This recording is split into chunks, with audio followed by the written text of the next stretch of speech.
Hello বন্ধুরা, welcome back to my channel. আশা করি তোমরা সবাই খুব খুব ভালো আছো। আমিও ভালো আছি। আজ সকালবেলা আমি ব্লগ করতে পারিনি, তার একটা কারণ আছে। এক হচ্ছে বৃষ্টির কারণে ঘুমটা দেরিতেই ভেঙেছে, ছেলেও আজকে স্কুল যেতে পারিনি। আর 2 নম্বর কারণ হচ্ছে একটু কিছু লোক এসেছিলো বাড়িতে, গেস্ট না, আননোন কিছু লোক এসেছিলো দরকারে, তাই জন্য আমি তখন ব্লগটা করতে পারিনি। আর তারপরে সারাদিন আর সময় হয়নি, কাজকর্ম ছিল, রান্নাবান্না ছিল, ছেলে বাড়িতে থাকলে যা হয় বকর বকর বকর বকর, সেজন্য ব্লগটা করতে পারিনি। যাই হোক, ভাবলাম এখন একটুখানি তোমাদের সাথে গল্প করি। কালকে কি হয়েছে জানো? কালকে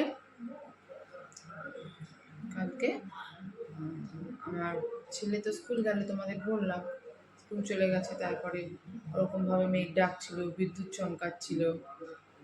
তো এবার ওর স্কুল 4:30 ছুটি হওয়ার কথা, 4:30 বাবা চলে এসেছে। ওকে স্কুল থেকে সে কালকে আনতে যায়নি, ও একাই চলে আসে বুধবার করে। 4:30 বেজে গেছে, যে 3:30 ওর একবার, 3:10 ওর একবার ছুটি হওয়ার চান্স ছিল, কারণ যদি শেষের দুটো প্র্যাকটিক্যাল না হতো। তো 3:10 হয়ে গেছে, 3:30 বেজে গেছে, ও ফোন করেনি। আমি ভেবেছি যে তাহলে আজকে আর ছুটি হলো না, এবার 4:30 ছুটি হবে। হলে পরে ও কালকে ফোন নিয়ে যায়নি, বন্ধু ফোন থেকে ফোন করতো, তা সেটাও দেখছি করেনি।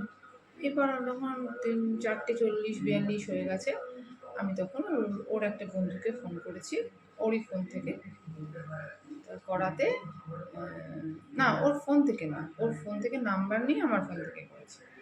তাই সে তো ধরলো, ধরার পর তাকে জিজ্ঞাসা করলাম, সে বললো স্কুল গেছিল, চলেও এসছে বাড়িতে। তখন তো আমার টেনশন হচ্ছে, আর আমার ছেলের ও মোটামুটি বেস্ট ফ্রেন্ড। যাই হোক, আমি বললাম তাহলে শ্রেয়ান কেন আসেনি? বললো যে ওই আমাদের সবাইকে গেট পাস দেয়নি, স্যার প্রথমে আমাদের দিয়ে দিয়েছে, তারপরে আর দিতে চাইছিল না, তাই জন্য হয়তো আসেনি। তো ঠিক আছে। এইবার যখন 4:30 বেজে গেছে, ওর ফোন আসছে না, ছেলেটা এই কথা বললো। তখন বললাম যে তাহলে আর কোনো নাম্বার আছে? ও তখন আর একটা ছেলের নাম্বার দিল, সেই ছেলেটাকে ফোন করলাম, সেও ফোন ধরছে না। কিছুক্ষণ বাদে আবার করলাম, তখন ধরলো, ধরে বলল যে শ্রেয়ান্ত বেরিয়ে গেছে। তখন আমি বললাম তোর সঙ্গে ছিল এতক্ষণ? বললো হ্যাঁ। বললাম তোরা বেরোসনি কেন? বললো স্যার গেট পাস দেয়নি, তাই জন্য বেরোই। ঠিক আছে, যাই হোক, একটু আশ্বস্ত হলাম যে না, স্কুলেই ছিল, কোনো অসুবিধা হয়নি। ঠিক আছে। এবার যখন সেই ফোনটা ওর সাথে কথা হলো আমার, সেটা মোটামুটি 4:45 নাগাদ কথা হলো। এইবার ছেলে কখনো আধ ঘন্টার বেশি সময় নেয় না, সেখানে 5:07 বাজে, ছেলে বাড়ি আসছে না। এদিকে তো মানে মুষলধারে বৃষ্টি পড়ছে। ওর বাবাকে বলছি যাও, বাবা বললো, নিজেই বললো খেয়ে দিয়ে উঠে, যে আমি কি তাহলে একটু এগিয়ে যাব? তখন ঝিরঝির করে বৃষ্টি পড়ছে। বললাম যে দেখো যাবে, যাও। তখন বললো যে কিন্তু মুশকিল একটাই, কোন দিক দিয়েও আসবে। ও রিক্সা করে, অটো থেকে নেমে যখন রিক্সা করে আসবে, তখন কোন দিক দিয়ে আসবে? দুটো দিক দিয়ে আমাদের আসার পথ আছে। তা এই ভাবতে ভাবতে ভাবতে ভাবতে বৃষ্টিতে অঝরে পড়ছে, আর সময়ও গড়িয়ে যাচ্ছে। ওর বাবা বলছে আমি তো যেতে রাজি আছি, কিন্তু আমি দেখা গেল এই দিক দিয়ে গেলাম, ও চলে এলো অন্য দিক দিয়ে, তা আমি কি তাহলে ওখানে দাঁড়িয়ে থাকবো? আর যদি ওকে নাই খুঁজে পাই, তাহলে আমার যাওয়াটাই তো বেকার হয়ে যাবে। আর বাই চান্স যদি ওই দিক দিয়েও না আসে, তাহলে আমি কোথায় খুঁজবো? সত্যি কথা। তো আমার তো টেনশনে আর হাত পা চলছে না, আমি তো খাওয়া দাওয়া করিনি, কিছু না, বাইরের গেটটা খুলে ওখানে দাঁড়িয়ে আছি, কখন আসবে? আসছে না, আসছে না, 4:20 বেজে গেল। আমার তো আর টেনশন ধরে রাখতে পারছি না। আমি বারবার বলছি ওকে, যাও না, যাও না, কেউ ফোন করলো, কেউ ফোন করলো। যদিও ছেলে অন্য কারোর নাম্বার থেকে ফোন করছে না। তারপর কিছুক্ষণ বাদে আর একটা করে রিক্সা চোখের সামনে দিয়ে আমার চলে যাচ্ছে, ডান দিক দিয়ে বা দিক দিয়ে। আমি সবগুলোকে দেখছি ভিতরে কে বসে আছে। তা কিছুক্ষণ বাদে একটা মানে যে দিক দিয়ে আমরা সাধারণত আসি, সেই দিক দিয়ে না এসে উল্টো দিক দিয়ে একটা রিক্সা করে ছেলে এসে বাড়ির সামনে দাঁড়ালো, রিক্সা থেকে নামছে। তখন দেখে মানে একটু ভালো লাগলো। তারপরে ওকে জিজ্ঞাসা করলাম কি হয়েছিল, তখন বললো যে বৃষ্টির কারণে অটো পাচ্ছিলাম না, 8B-তে গিয়ে দাঁড়িয়েছিলাম, সেখানেও দুটো অটো ছিল কিন্তু গড়িয়া পর্যন্ত আসবে না, তাই জন্য অটোতে আসতে পারেনি, আরও খানিকটা হেঁটে ও রিক্সা করে ডিরেক্টলি এসছে এই পর্যন্ত, সেই জন্য দেরি হয়েছে। রিক্সাতে অবশ্যই অটোর থেকে আস্তে আস্তেই চলবে। তো যাই হোক, কালকে খুব চিন্তায় পড়ে গেছিলাম, মানে সকালবেলা যে বৃষ্টির আমেজটা নিয়ে একটা আনন্দে ছিলাম, বেশ ভালো লাগছিল সকালটা কালকে, সেই আনন্দটা পুরো একদম নিরানন্দে পরিণত হয়ে গেছিলো যখন ছেলে স্কুল থেকে এরকম দেরি করে ফিরছিল। মানে এত তখন টেনশন হচ্ছিলো, আমি ভাত ঠাত না খেয়ে দাঁড়িয়ে আছি, ওর সাথে আসলে 5:45-র সময় ভাত খেতে বসেছি, বুঝেছ। আর কি করা যাবে, আর ফিনকে ফোনটাও তো কালকে নেয়নি, আমারই কারণে নেয়নি, দোষটা আমারই বলতে গেলে। ফোনটা থাকলে অন্তত ঠিকঠাক করে আমাদের খবরটা দিতে পারতো। তো যাই হোক, তারপরে খাওয়া দাওয়া করলাম, করে গিয়ে রেস্ট নিলাম। বৃষ্টির কারণে তো কালকেও হাঁটতে যেতে পারিনি। আর রাত্রিবেলা তারপরে সন্ধেবেলা তারপরে উঠে ছেলেও যেহেতু দেরিতে ভাত খেয়েছে, কাল সন্ধেবেলা কোনো টিফিন খাইনি। ওর বাবা বললো রাত্রিবেলা তরকা করতে হবে না, আমি একটা রেসিপি করব। তো ওর বাবাই চিকেন ছিল ঘরে, সেই চিকেন দিয়ে একটা স্পেশাল রেসিপি করেছিল। তো সেই রেসিপিটাই তোমাদের সাথে আমি এই ভিডিওতে শেয়ার করব। কি বানালাম সেটা সারপ্রাইজ থাক, একদম শেষে সেটার নামটা আমি ডিসক্লোজ করব। রেসিপিটা আগে কিভাবে কি করছি সেটা তোমরা দেখতে থাকো। আমি করছি না, আমার হাজব্যান্ড করছে বা করবে, সেটা তোমাদের দেখাবো। আর রেসিপির নামটা একদম শেষে ডিসক্লোজ করব। তাহলে এখন রাখছি, একটু বাদে আমি রান্না যখন শুরু করবে তখন আবার ভিডিওটা স্টার্ট করব। এই স্পেশাল রেসিপিটা বানানোর জন্য নিয়ে নেব বোনলেস চিকেন 500 গ্রাম, মোটামুটি সাইজের কেটে নিতে হবে। তার মধ্যে দিয়ে দেবো 1 বড় টেবিল চামচ আদা রসুন বাটা, স্বাদ মতো নুন, হলুদ গুঁড়ো, ঝাল লাল, কাশ্মীরি লাল, ধনে গুঁড়ো আর সামান্য জিরে গুঁড়ো, চিনি স্বাদ মতো, আর খুব সামান্য গরম মশলা গুঁড়ো। আর দিয়ে দেব 3 টেবিল চামচ সাদা তেল। সব উপকরণ খুব ভালোভাবে চিকেনের সাথে মানিয়ে নিতে হবে। একটু চটকে চটকে মাখিয়ে নিলে বেশ ভালোভাবে চিকেনের মধ্যে মশলাগুলো ঢুকবে। মাখানো হয়ে গেলে আধ ঘন্টা ম্যারিনেশনের জন্য রেখে দিতে হবে। স্টপ করছি। ভালোভাবে মাখানো হয়ে গেছে। আধ ঘন্টা ম্যারিনেশনের পর কড়াইতে দিয়ে দেব সাদা তেল। তেল গরম হলে তার মধ্যে ম্যারিনেট করা চিকেনগুলো ভালোভাবে সাজিয়ে সাজিয়ে দিয়ে দিতে হবে। সব চিকেন তেলের উপর দেওয়া হয়ে গেলে ভালোভাবে চিকেনটাকে তেলের সাথে নাড়াচাড়া করে নিতে হবে।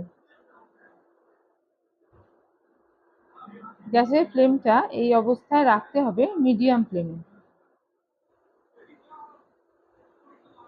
ভালোভাবে নাড়ানো হয়ে গেছে, পুরো চিকেনটাই তেলের সাথে মিশে গেছে। এই পর্যায়ে ঢাকা দিয়ে 1 মিনিট রান্না করে নেব মিডিয়াম ফ্লেমে। 1 মিনিট পর ঢাকনা খুলে দেখা যাবে চিকেন থেকে বেশ ভালো জল ছেড়েছে। তার মধ্যে আমরা আগে থেকে জল ঝরিয়ে রাখা 2 টেবিল চামচ টক দই দিয়ে দেব। এবার দইয়ের সাথে চিকেনটাকে খুব ভালোভাবে মিশিয়ে নিতে হবে। আমরা যদি ম্যারিনেশনে দইটা দিতাম তাহলে তেলের পরে চিকেনটা দিলে তলাটা লেগে যাওয়ার সম্ভাবনা ছিল, কিন্তু জল ছাড়ার পর দইটা দেওয়ার কারণে আর তলা লেগে যাবে না। ভালোভাবে চিকেনটার সাথে দইটা মিশিয়ে নেওয়ার পর এবার এই পর্যায়ে চিকেনটাকে ঢাকা দিয়ে 8 থেকে 10 মিনিট মিডিয়াম ফ্লেমে রান্না করে নিতে হবে। এতে চিকেনটা খুব ভালোভাবে সিদ্ধ হয়ে যাবে। 8-10 মিনিট পর ঢাকনা খুললে দেখা যাবে চিকেন থেকে বেশ ভালো জলও ছেড়েছে, চারিদিকে তেলও বেরিয়ে এসেছে। এখন আর ঢাকা দেওয়ার প্রয়োজন নেই, কারণ চিকেন বেশ ভালোই নরম হয়ে গেছে। এবার ঢাকনা খুলেই রান্না করতে হবে যতক্ষণ না বাড়তি জলটা শুকিয়ে যায় আর চারিদিকে ভালোভাবে তেল বেরিয়ে আসে চিকেন থেকে। এইভাবেই 1-2 মিনিট মিডিয়াম ফ্লেমে রান্না করে নিতে হবে। চিকেন থেকে জল বেরোনো বন্ধ হয়ে গেছে, বেশ ভালোভাবে তেল ছাড়তে শুরু করেছে চিকেন। এবার গ্যাসের ফ্লেমটা একদম লোতে করে একটু গ্যাসে বসিয়ে রাখতে হবে। অন্যদিকে কড়াইতে দিয়ে দেব 2 টেবিল চামচ বাটার। এখানে আমরা একটা হোয়াইট সস বানাবো। গ্যাসটাকে একদম লো ফ্লেমে করে বাটারটাকে ভালোভাবে গলিয়ে নিতে হবে। বাটারটা গলে গেলে তার মধ্যে ধীরে ধীরে 3 টিস্পুন ময়দা দিয়ে দেব। একবারে দেওয়া যাবে না, ময়দা দেওয়ার সাথে সাথে নাড়তেও থাকতে হবে যাতে দলা না পেকে যায়।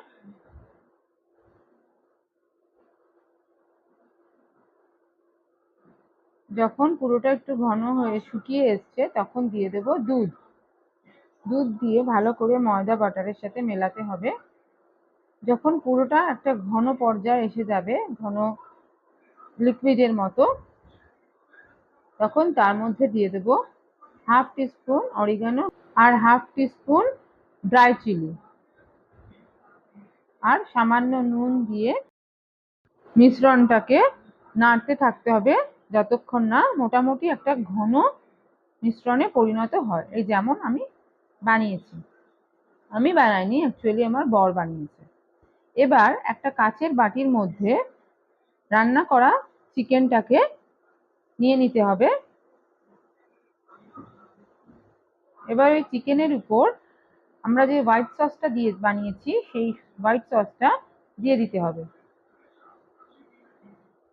ভালোভাবে হোয়াইট সসটাকে পুরো চিকেনের উপর কভার করে দিতে হবে আর উপর থেকে দিয়ে দিতে হবে গ্রেট করা চিজ।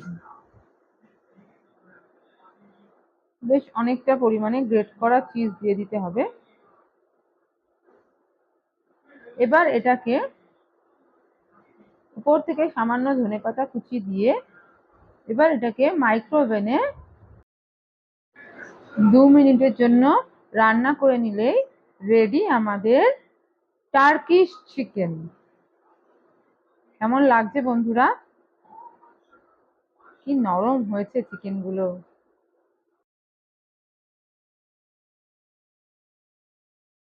এই টার্কিশ চিকেন রেসিপিটা আপনাদের কেমন লাগলো আমাকে অবশ্যই কমেন্টে জানাবেন আর আপনারা একবার ট্রাই করে দেখবেন। ভালো লাগলে আমার চ্যানেলটাকে সাবস্ক্রাইব করবেন, লাইক করবেন আর বন্ধুদের সাথে শেয়ার করে নেবেন। গুড নাইট, সবাই ভালো থাকবেন।